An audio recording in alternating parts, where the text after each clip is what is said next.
Brigitte Lahaie, Sud Radio, le Love Conseil. Catherine Emlé-Périssol est avec nous et c'est un love conseil qui va vous plaire. Je propose d'écrire son journal intime. On sait que les émotions refoulées font des dégâts et plus on les refoule, moins on risque d'apprendre à communiquer, notamment avec nos proches.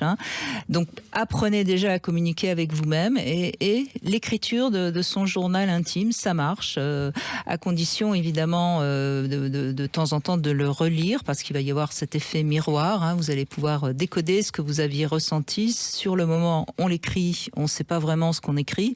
Et puis, quelques semaines plus tard, on découvre quelque chose qui parle de soi et qu'on n'avait pas réellement connecté. Et c'est comme ça que c'est vraiment important.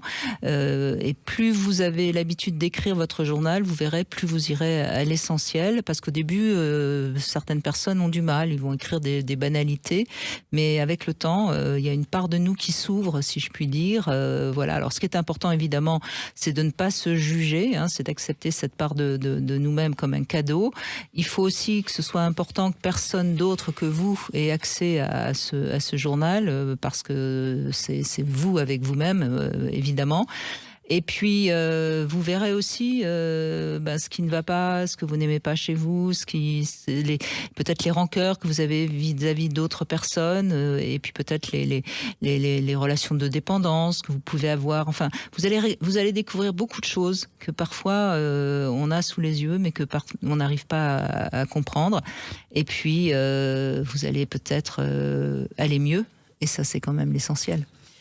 Il me semble, je suis tellement d'accord avec cette proposition, ce qui est formidable dans cette attention portée par le biais de l'écriture à ce qui se vit à l'intérieur de soi, c'est de faire confiance à ce qui vient sous la plume. Et c'est ça qui est, je dirais, assez magique, parce que il ne s'agit pas de savoir ce qu'on va écrire, mais de se laisser inspirer par quelque chose à l'intérieur de soi qui a envie d'être exprimé, d'être nommé, d'être reconnu, d'être aimé, ou au contraire regardé avec curiosité. Et donc, moi, quand je demande aux personnes d'écrire, je les guide, alors après c'est eux évidemment qui vont choisir, mais vers une écriture de 3 pages. Et donc j'appelle ça le temps des 3 pages. Pour qu'il y ait quand même quelque chose qui lâche. Oui, pour qu'il y ait quand même un petit peu de temps, c'est pas un paragraphe.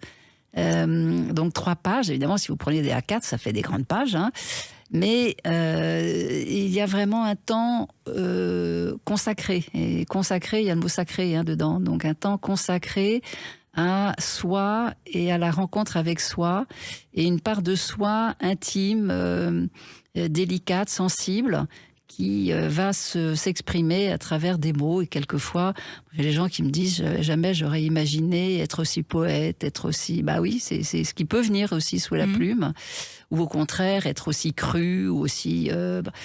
C'est ça qui est absolument formidable, c'est comment ça se découvre à l'intérieur par le biais de l'écriture. Et c'est pour ça que les 3 pages me semblent le temps à consacrer à cette part intime. Et puis je précise quand même, si vous voulez l'écrire sur l'ordinateur, ça marche aussi. Moi maintenant j'écris tout le temps sur l'ordinateur, et j'écris de manière aussi créative que lorsque j'écrivais avec ma plume. Donc ça marche aussi. À condition d'avoir vraiment un grand entraînement.